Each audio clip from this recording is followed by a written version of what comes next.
In this session, I introduce group theory. Before introducing group theory, let us see what is a set. Set is a collection of well-defined objects, and before that we can discuss binary operation. What is a binary operation? Binary operation is a mapping from G cross G to G such that for all A, B element of G, AB is an element of G. But we can see that many sets does not process operations, binary operations, because in the set of integers we can see that addition and subtractions are operations, also multiplication is also a binary operation.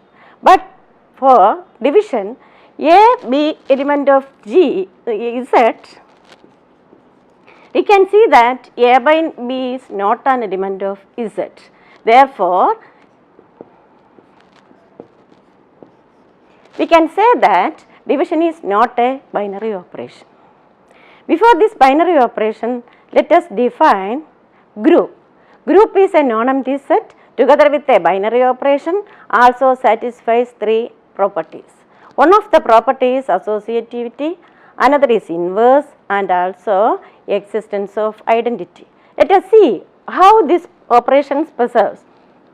We can see that in the set of integers, addition is a binary operation, also addition is associative. Associative means A plus B plus C equal to A plus B plus C.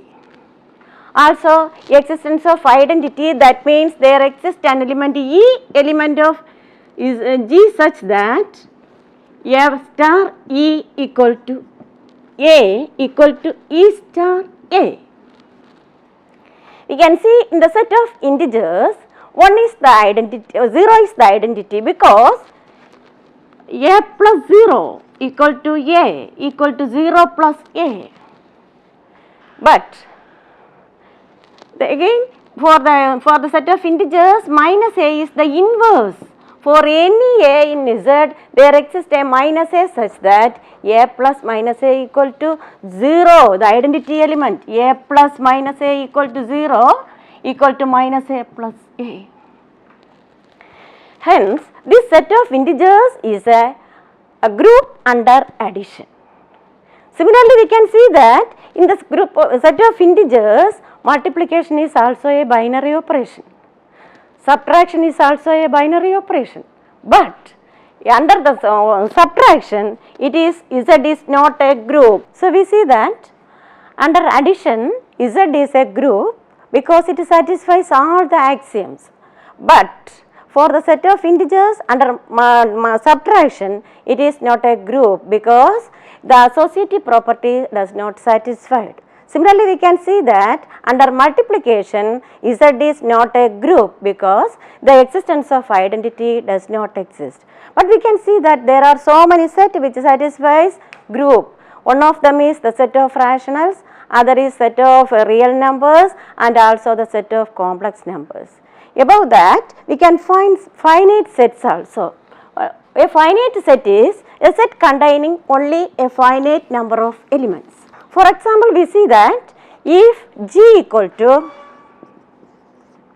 1 minus 1 I minus I, we see that G is a group under multiplication. Also, it has 4 elements. We can define the order of a group. Order of a group is the number of elements in a group. Hence, this set G is a group under multiplication whose identity element is 1, and the inverse of minus 1 is minus 1, inverse of I is minus I, and that of minus I is I. Again, we can see there are so many finite groups. One of them is set of integers under addition modulo n, that is Zn. Let us see. Zn equal to 0, 1, 2, 3, etc. to n minus 1, which is also a finite group under addition modulo n, which has the identity element 0, and every R element of Zn has a additive identity, that is n minus r is the identity element of this Zn. R. Additive inverse of R is n minus R. Also 0 is the identity and it has n elements. So, the order of this group is n. Then let us see a set which is not a group. We can see that set of irrationals is not a group because for root 2 is an element of these irrationals. Also root 2 into root 2 equal to 2, not an irrational but it is only a rational. Similarly, we can find so many sets which are satisfying binary closure properties but they are not a group. Then we can find some important groups. One of the important group is addition modulo 10. For that we can see that Z10 equal to 0, 1, 2 etc. to 9. We can see it is a group, also it has 10 elements. But if we take the number of numbers less than 10 and relatively prime to 10 denoted by U10, it contains only 4 elements 1, 3, 7, 9. We can see that it is also a group under multiplication modulo 10. We can see that 3 into 7 equal to, actually we get 3 into 7 equal to 21, but under multiplication modulo 10, the remainder obtained is only 1. Therefore, 3 into 7 equal to 1, 7 into 7 equal to 9, 9 into 7 equal to 3, etc. And also 9 into 9 equal to 1. So, this U10 is a group having 4 elements and it is a very important group and it has 4 elements, that means 5 of 10 elements. Generally we can see that UN is a multiplicative group having 5n elements. Then we define cyclic group. Cyclic group is a group generated by a single element. We can see that in this U10, 3 square equal to 9, but 3 cube equal to 9 into 3 equal to 27, what is 7. Also 3 raised to 4 equal to 7 into 3 equal to 21 equal to 1. Therefore, this 3 generates a group U10 equal to 1, 3, 7, 9. Similarly, we can see that 7 is also a generator, 9 is also a generator. Therefore, so this U10 has 3 generators. One is not a generator of this group. Similarly, we can see that in Z10 we have 10 elements but 2. We can see 2 plus 2, 2, 2, 2 plus 2, 2, 4, 4 plus 2, 6, 6 plus 2, 8, 8 plus 2, 10. That is in addition modulo 10, it is 0. Therefore, this 2 generates only a subset of this Z10. We can see that this 2 generate the subgroup generated by 10 is called a subgroup of Z10. But we can see that in 3, we know 3 plus 3, 3, 3 plus 3, 6, 6 plus 3, 9, 9 plus 3, 12 actually, but it is 2, 2 plus 3, 5, 5 plus 3, 8, 8 plus 3, 11, that is 1.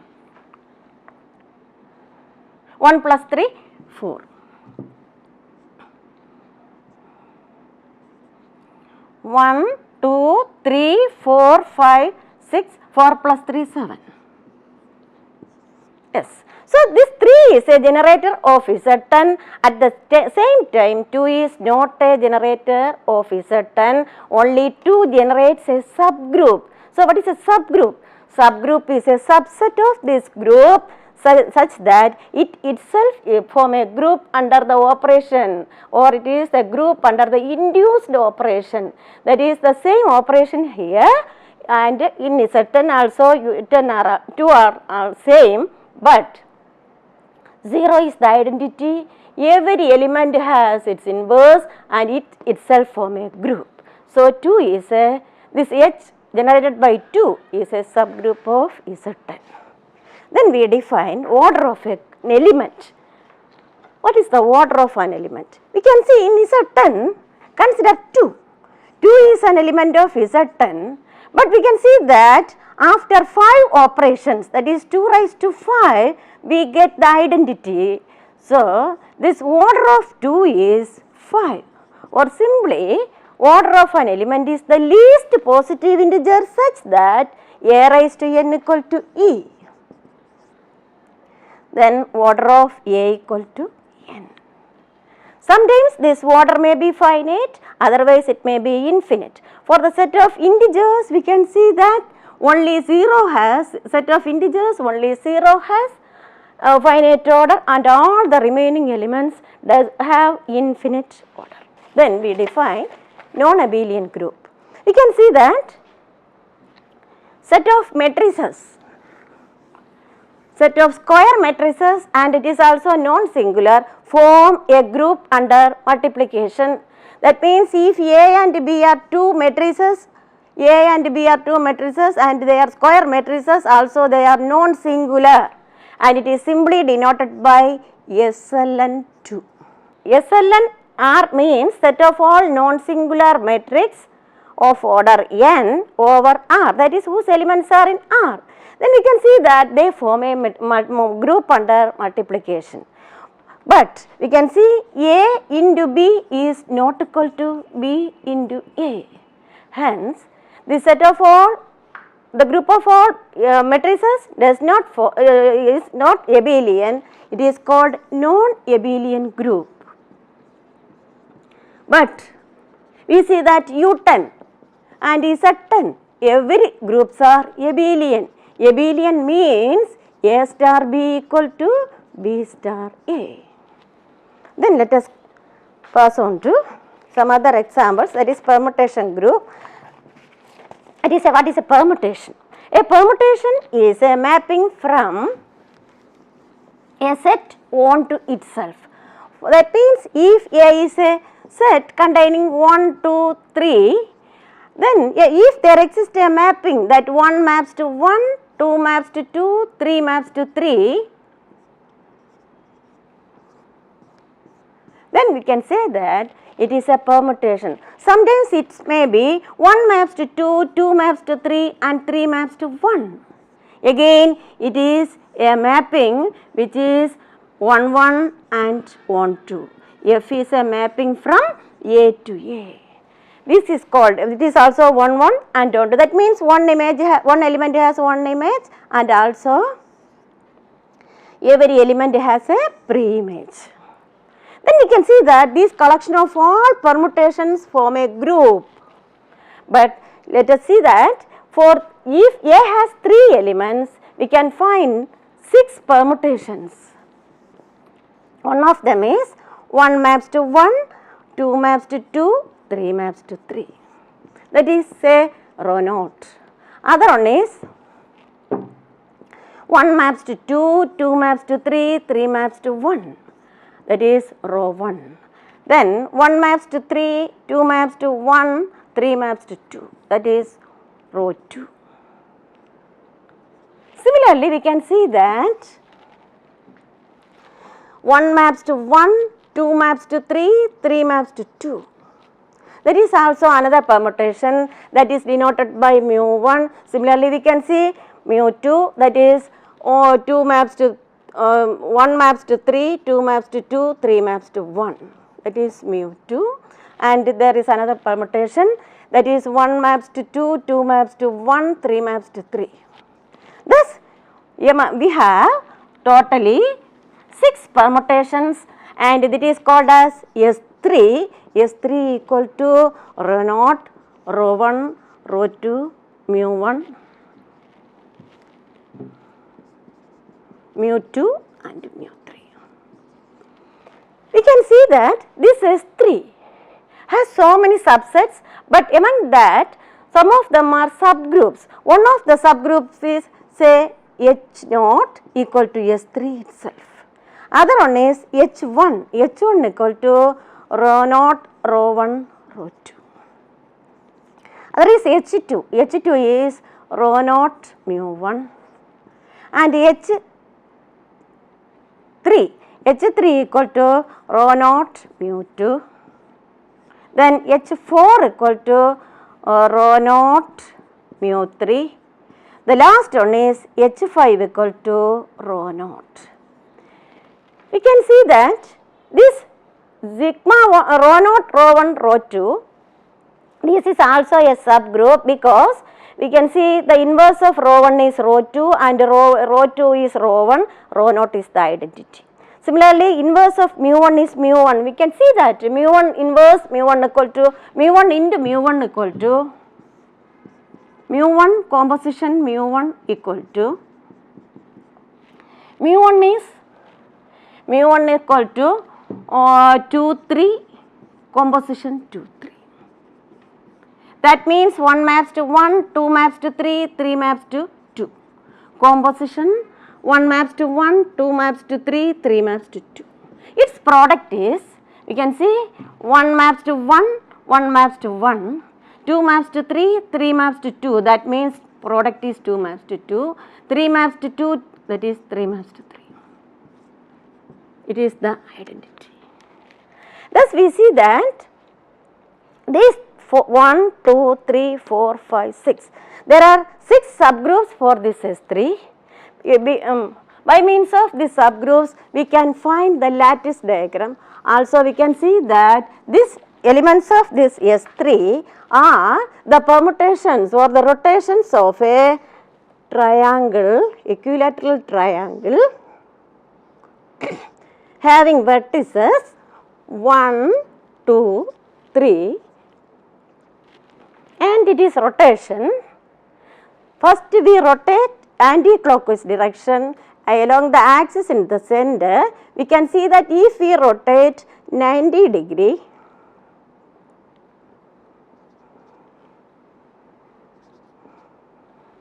sorry, 60 degree, we can see that this goes to 2, 2 goes to 3 and 3 goes to 1. That is the permutation rho 1. 1 goes to 2, 2 goes to 3 and 3 goes to 1.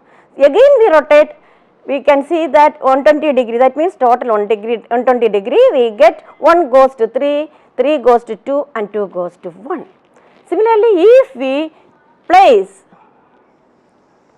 a mirror on 1, we can see that this 2 goes to 3, 3 goes to 2 and 2 goes to 3, that is mu 1. Similarly, we can see that if we place a mirror on 2, 2 has no change, 3 goes to 1 and 1 goes to 3. Again, if we place a mirror on 3, we can see that if we place a mirror, we can see that 1 goes to 2 and 2 goes to 1. Thus, S3 is also obtained by the rotation of a triangle, that means D3. S3 is also denoted by D3. Let us consider a square. It has 4 vertices, 1, 2, 3, 4. We can rotate this square along the anti-clockwise direction as center as the axis. Then we can see that 1 goes to 2, 2 goes to 3, 3 goes to 4 and 4 goes to 1. And if we rotate 0 degree, we can see that it is rho naught, there is no change. So, in that position 1 goes to 1, 2 goes to 2, 3 goes to 3, 4 goes to 4. That is denoted by rho naught. Then 90 degree rotate. If we rotate this 90 degree, then 1 goes to 2, 2 goes to 3, 3 goes to 4 and 4 goes to 1. So, 1, 2, 2, 3, 3, 4, 4, 1. Again more 90 degree. That means 190 degree means this 1 goes to this position 3.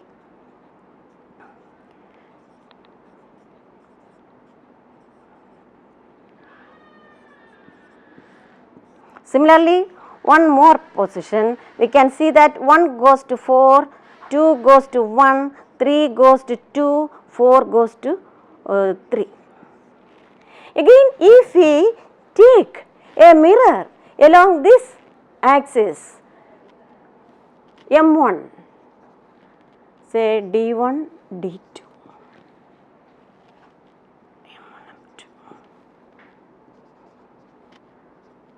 Yes. Then we can see that if we place a mirror, we can see that 1 goes to 2, 2 goes to 1 and 4 goes to 3, 3 goes to 4. That is mu1.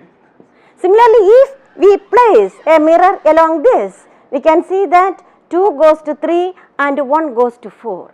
That is another permutation. Again, if we place a mirror here, we can see that there is no change for 1 and 3, but 2 goes to 4, 4 goes to 2. Similarly, if we place a mirror here, we can see that 4 goes to 2 and 2 goes to 4, that is delta 2. Thus, we have D4 has rho naught, rho 1, rho 2, rho 3, mu 1, mu 2, delta 1 and delta 2. This has 8 elements. S3 has 6 elements. In generally, we can see that Dn has 2n elements and it form a group under permutation.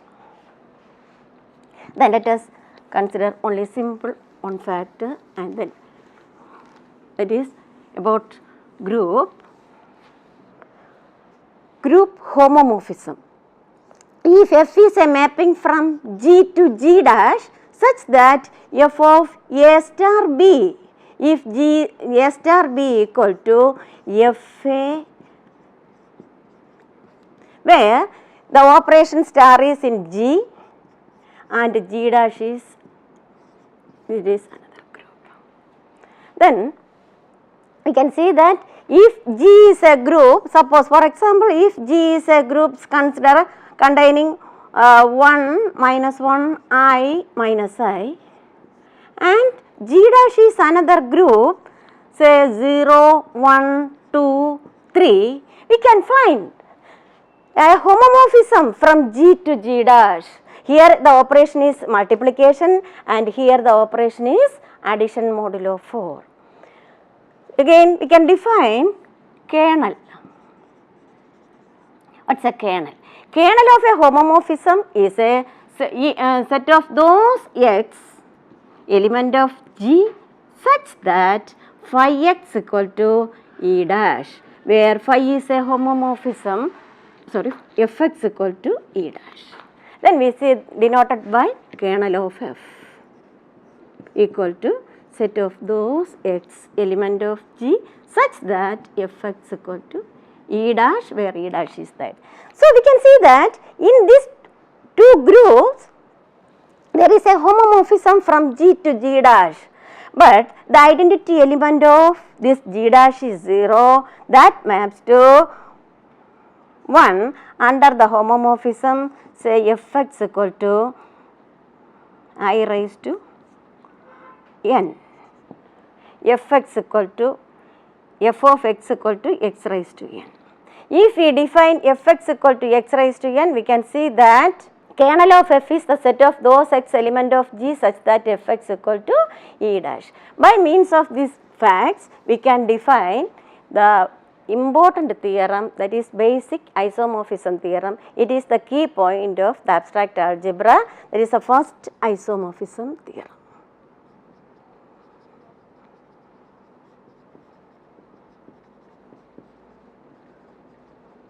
That is, if phi is a homomorphism from G to G dash with kernel K, then